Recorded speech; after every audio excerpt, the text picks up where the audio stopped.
오늘 우리에게 주시는 하나님 아버지의 말씀은 마가복음 14장 53절에서 59절까지의 말씀입니다. 마가복음 14장 53절에서 59절까지 제가 봉독해 드리겠습니다. 그들은 예수를 대제사장에게로 끌고 갔다. 그러자 대제사장들과 장로들과 율법학자들이 모두 모여들었다. 베드로는 멀찍이 떨어져서 예수를 뒤따라 대제사장의 집 앞마당까지 들어갔다. 그는 하인들과 함께 앉아 불을 쬐고 있었다. 대제사장들과 온 의회가 예수를 사형에 처하려고 그를 고소할 증거를 찾았으나 찾아내지 못하였다. 예수에게 불리하게 거짓으로 증언하는 사람이 많이 있었지만 그들의 증언은 서로 들어맞지 않았다. 더러는 일어나서 그에게 불리하게 거짓으로 증언하여 말하기를 우리가 이 사람이 말하는 것을 들었는데 내가 사람의 손으로 지은 이 성전을 허물고 손으로 짓지 않는 다른 성전을 사흘 만에 세우겠다 하였습니다. 그러나 그들의 증언도 서로 들어맞지 않았다. 아멘. 우리가 계속해서 이 새벽 기도의 시간에 이 마가복음 말씀을 지금 나누는데요. 우리가 이제 지난주 말씀 여러분이 기억하시면 겟세마네 동산에서 주님께서 십자가를 앞에 두고 마지막으로 주님 앞에 간구하시고 또 그러한 상황 가운데 있었을 때 그런 상황이 왔을 때 이제 가룟 유다는 예수님께서 늘 매일매일의 삶에 어디서 기도하시고 또 어디서 쉼을 얻으시고 뭐 이런 상황들을 아니까 그곳으로 와서 주님을 이제 로마 군들이 잡게 되는 것을 돕잖아요. 그런 상황이 눈앞에 펼쳐지자 그 전까지 나는 뭐 어떻게 하겠습니다. 뭐 결단하고 난 다시는 누구 다 떠난다 할지도 저는 주님을 떠나지 않겠습니다 했던 제자들도 모두 다 순간적으로 본능적으로 반응하는 거예요. 뭐 제자들뿐만 그러겠어요. 저도 그런 상황이 오면 어쩌면 그런 행동들을 했을 수 있겠지요. 그리고 이 마가복음의 저자였던 그 마가는 자기도 그런 행동을 한 거예요.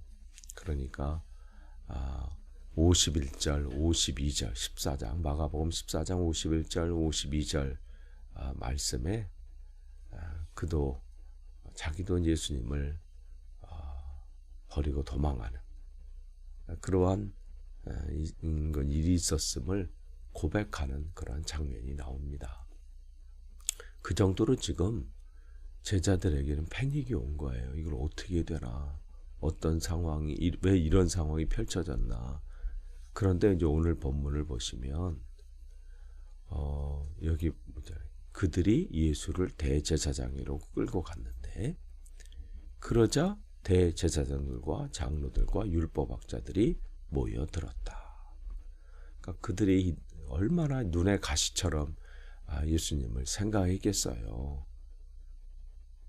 다른 건 몰라도 저 사람 때문에 자기들이 계획하고 또 그동안 쌓아놨던 것들 또 가르침들이 흔들리고 있고 방해를 받는 거잖아요. 그러니까 지금 이 상황 가운데 어떻게 하면 예수를 없앨까 고민하고 논의하고 그렇게 했었는데 이제 드디어 이제 그 결과물이 나온 거니까 일사불란하게 모이게 되는 거죠. 그래서 대제사장, 이 당시에 대제사장이 가야바니까 그 대제사장 가야바의 집에 사람들이 몰려들게 되고 또 예수님 거기 이제 잡혀 끌려가게 되고 그러면서 이제 이 산헤드린 공회라고 그러죠. 이 유대인들이 지금으로 말하면 뭐 국회가 될 수도 있고 뭐 또 대법원이 될 수도 있고 그러니까 그런 뭔가 이렇게 결정하는 그런 회의예요. 의회. 그 의회가 이제 소집이 되게 되는 거예요.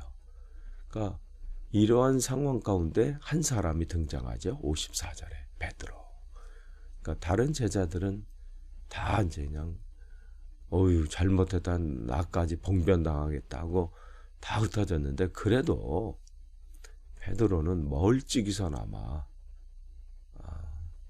예수를 이제 뒤따라가는데 거기 대제사장 집 앞마당까지 들어갔다 그랬어요. 더 이상은 못 들어가고 그 상황에서 뭐 하고 있어요? 그가 하는 일은 하인들과 함께 앉아 불을 쬐고 있었다. 지금 베드로는 그래도 이 자기가 한 예의가 있잖아요. 내가 다른 사람은 다 주님을 버리고 떠나도 저는 결코 주님을 배반하거나 떠나지 않겠습니다. 그러기 위해서 따라왔는데 끝까지는 못 가는 거예요. 이제 이 일로 인해서 이 베드로가 늘 이 장면을 생각하면 자기가 부끄럽고 또 주님께 죄송하고 뭐 이러한 모습을 보이게 되지요. 그러니까 따라오긴 따라왔지만 하인들과 함께 있는 거기에 있는 그 무리에 속해져 있는 거예요. 멀찍이면서 바라보는. 어쩌면 우리의 신앙이 이럴 때가 있어요. 한때는 정말 주님 앞에 베드로가 고백한 것처럼 그렇게 결단하고 주님 내가 주님이 가라 하시면 가고 멈추라 하면 멈추고 다른 사람은 몰라도 나는 끝까지 열심을 내겠습니다. 주님 앞에 가는 그날까지 믿음 흔들리지 않고 이 길을 가겠습니다.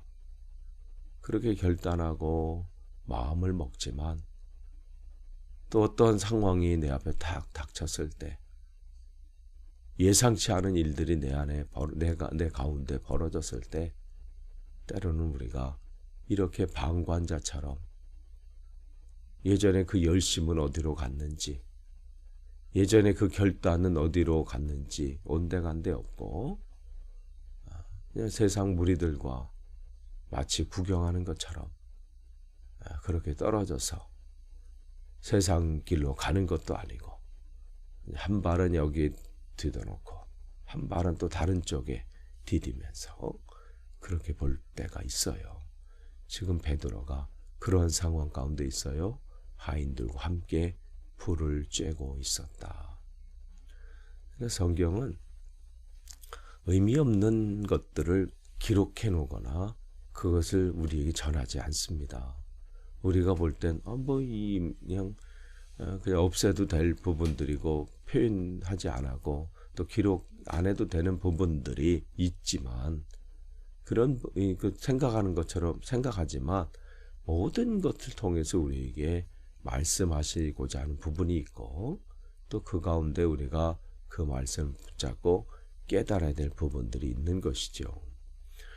지금 이제 이 두 부분으로 이제 비춰지는 한쪽은 지금 베드로가 하인들과 불을 쬐고 있고 지금 베드로의 시선이 가 있는 곳 그것이 이제 55절서부터죠. 55절에 이제 대제사장들과 온 의회가 그러니까 산헤드린 공의회예요. 그 공의회는 이스라엘 지금 당시 이스라엘의 최고의 법정기관이에요.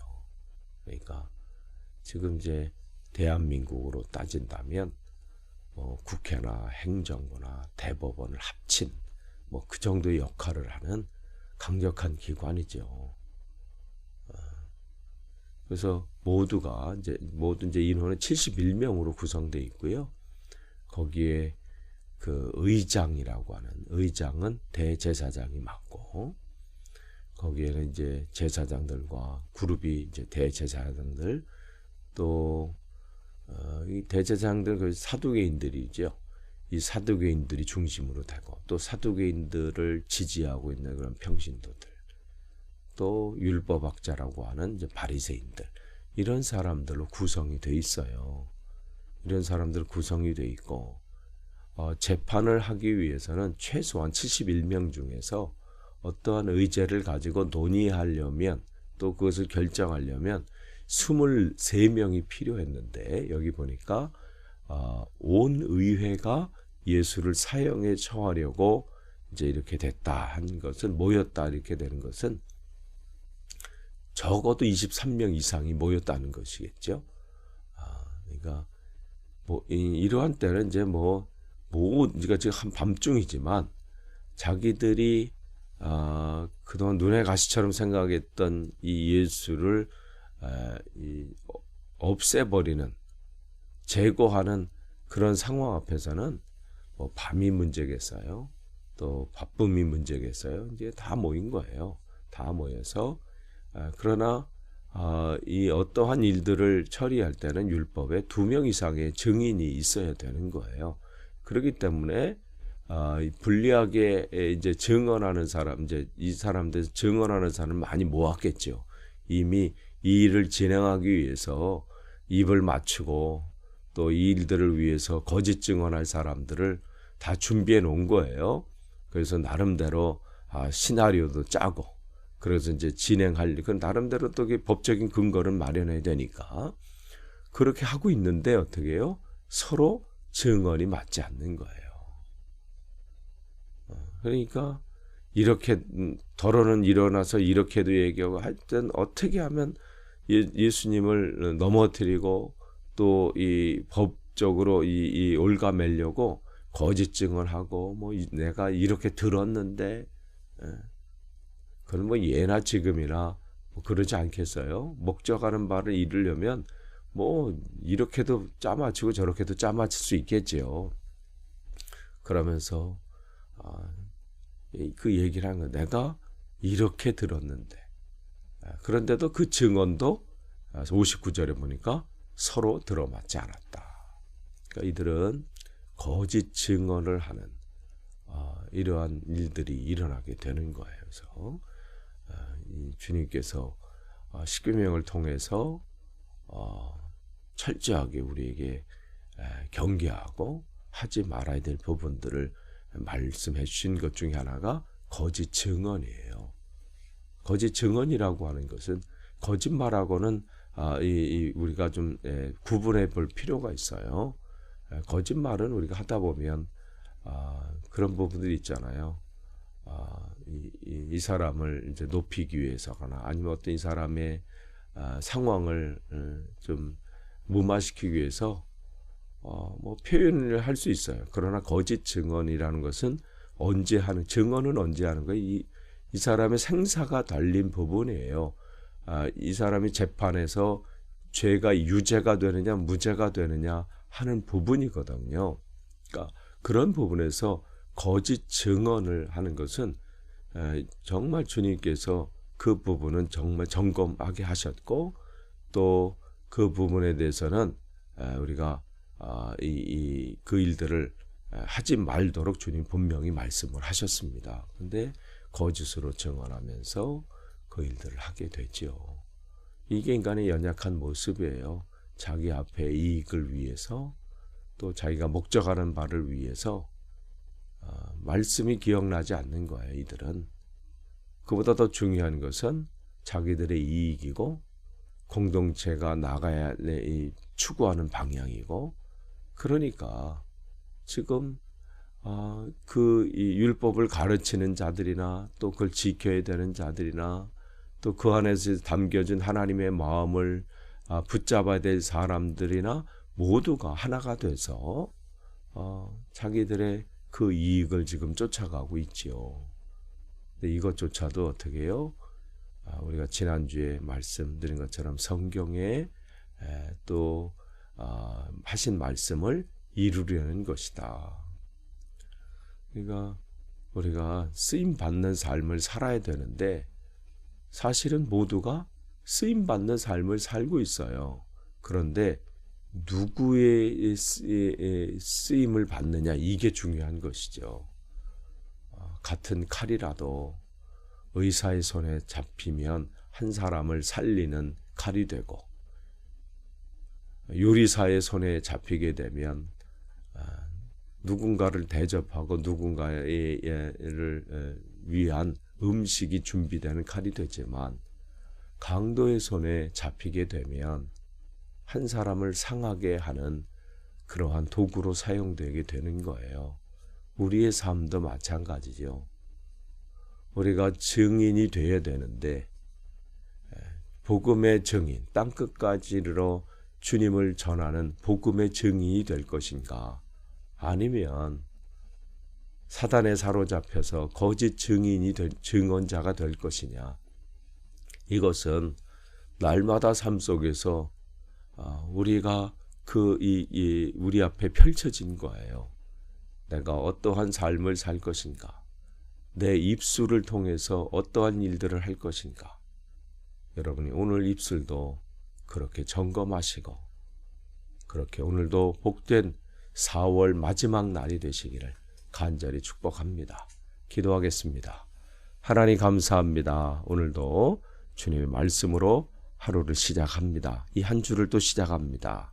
오늘 하루도 주님 말씀 안에서 승리하도록 이번 한 주간도 또 붙잡아 하시고 그렇게 복된 5월 맞이하게 하옵소서. 예수님의 이름으로 기도합니다. 아멘.